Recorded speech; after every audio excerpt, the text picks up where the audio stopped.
Sah atau tidakkah menikahinya kalau sudah hamil dulu? Apa harus diulang kalau sudah lahir bayinya? Apakah hamil itu oleh si laki-laki yang menikahinya atau tidak? Ini ikhtilaf juga para ulama. Karena apabila hukum Islam berlaku, tidak akan ada pertanyaan ini.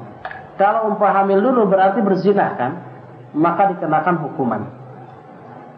Kalau laki-laki dan wanita yang sudah menikah dirajam, kalau belum dijilid, dicambuk 100 kali, kemudian dibuang. Nah, paling pembicara itu bagaimana kalau setelah dijilid masih hidup, kemudian mau menikah kedua-duanya ini. Apakah boleh ketika hamil atau tidak? Ikhtilaf para ulama. Sebagian menyatakan harus sampai lahir, sebagian lagi harus boleh karena yang menghamili adalah laki-laki itu sendiri. Ini ikhtilaf para ulama. Apakah boleh mengadakan walimah 2 kali? Di rumah istri sekali, di rumah suami sekali. Ghuluin, israf. Tidak ada sunnahnya melaksanakan walimah 2 kali. Ada yang membolehkan seorang wanita menghibahkan diri kepada laki-laki. Sebagaimana dalam riwayat yang sahih, di mana ada seorang sahabiah datang kepada Rasul sallallahu alaihi wasallam untuk menghibahkan dirinya. Namun di lain pihak ada yang berpendapat bahwa hibahnya kepada wanita kepada laki hanya dikhususkan bagi Rasul sallallahu alaihi wasallam. Sebagaimana pendapat Syekh Al-Albani ketika mengomentari riwayat di atas tadi, silsilah as-sahihah. Kemudian diperkuat juga oleh Syekh Mustafa Al-Adawi di dalam Jami'ul Ahkam An-Nisa, bahwa hibahnya seorang wanita itu kepada laki-laki adalah bid'ah selain Rasul. Pertanyaan, bagaimana mengomentari hal tersebut? Mana yang lebih rajih? Bisa gini ya. Dua-duanya benar.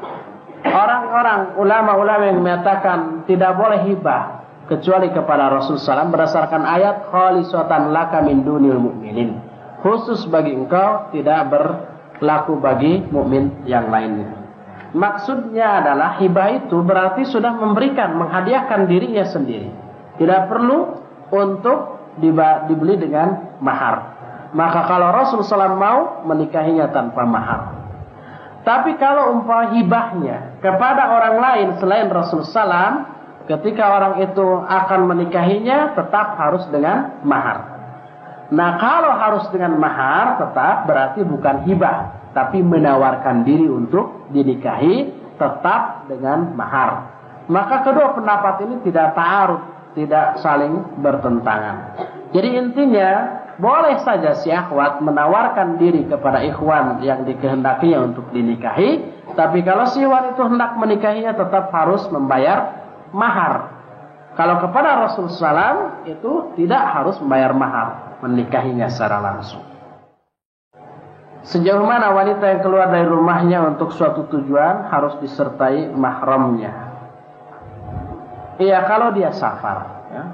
Atau tidak safar akan tetapi dikhawatirkan akan timbul fitnah kalau tidak disertai mahramnya. Kalau suami atau laki-laki nanti mendapatkan bidadari di surga, lalu bagaimana dengan istri? Sama dapat ya. Coba aja lihat nanti. Jika suami istri masuk surga, apakah nanti suami juga akan tetap mendapat bidadari surga? Istrinya yang menjadi bidadari surga itu. Jika suami dizalimi istri, suami mendapat pembelaan dari bidadari. Lalu bagaimana jika suami yang zalim ke istri? Apakah istri juga mendapat pembelaan yang sama? Saya nggak menemukan nasnya tuh tentang masalah ini. Wallahu a'lam. Ada kasus bagaimana hukumnya istri yang dilarang oleh suaminya bersilaturahmi dengan orang tuanya dikarenakan adanya perselisihan antara suami dengan mertuanya. Kalau memang begitu, si istri harus taat, tidak boleh ke orang tuanya. Kalau nanti umpama berdosa, yang dosa bukan istrinya tapi suaminya karena memutuskan hubungan antara anak dengan orang tua. Tapi kewajiban istri kepada suami tetap lebih kuat daripada kepada orang tua. Apakah anak tiri dari kakak kandung termasuk mahram? Anak istri kakak kandung dari suami sebelumnya tidak termasuk mahram. Apakah bila kita belum kawin sampai ajal kita tiba, akankah dapat gantinya di akhirat kelak? Iya, dapat semua. Kalau dia masuk surga akan dapat pasangan, insyaallah. Sampai Syekh Al-Utsaimin ketika ditanya, bagaimana kalau umpamanya si istri masuk surga, suaminya masuk neraka? Gimana nih? Siapa suami si istri ini di akhirat? Beliau menjawab, ini sesuatu yang gaib. Imma nanti ada lagi suami masuk surga, istrinya masuk neraka, maka si suami ini kepada istri yang tadi. Atau kepada yang bujangan yang selama di dunia belum menikah.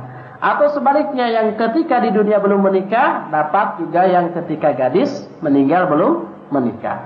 Itu serba mungkin terjadi demikian. Wallahu a'lam.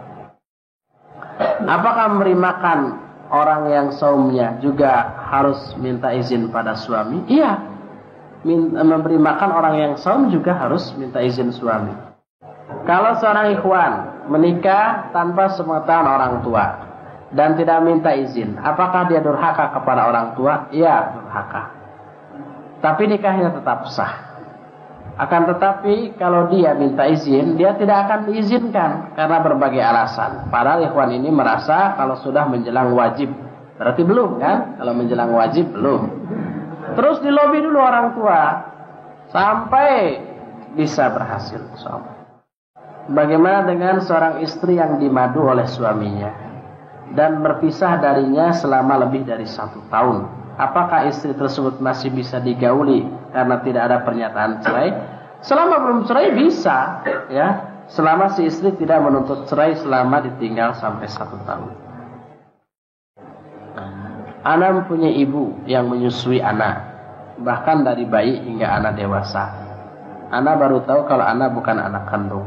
Lalu bagaimana dengan bapak angkat Ana? Apakah beliau mahram Ana? Jadi sebab persusuan seperti juga sebab nasab. Kalau nggak salah kita sudah membahas buku di Ahkamun Nisa, Libasul Mar'ah Amamal Maharim, ya.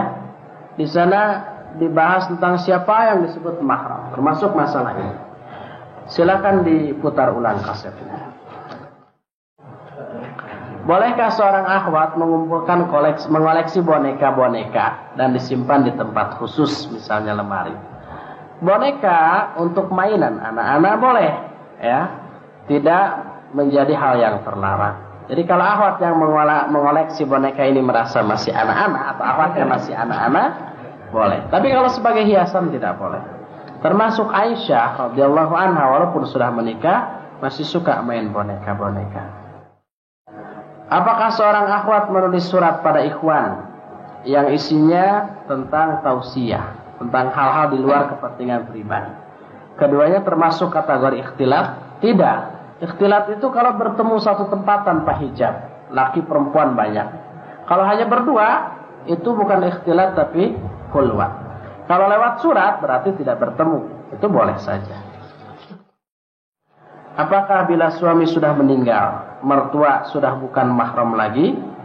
Kalau punya anak, mahram. Kalau sudah digauli masih mahram, ya, si mertua itu. Apakah wanita tersebut harus kembali ke rumah orang tuanya? Terserah. Kalau sudah punya rumah sendiri, anak-anaknya sudah besar, tinggal di sana terserah. Kembali ke orang tua juga terserah. Tetap di rumah mertua karena ada cucu-cucunya juga terserah. Apakah bila berbicara antara ikhwan dan akhwat di telepon termasuk khalwat? Tidak termasuk khalwat. Tapi kalau pembicaraannya bisa menimbulkan fitnah, dosanya karena pembicaraan yang menimbulkan fitnah, bukan karena khalwatnya. Ana pernah mendengar bahwa bila istri didolimi, maka arus akan berguncang. Dan doa atau jeritan hati istrinya itu, istri yang didolimi itu akan didengar dan dikabulkan. Apakah ini benar? Nanti ada khusus tentang bagaimana suami memukul istri.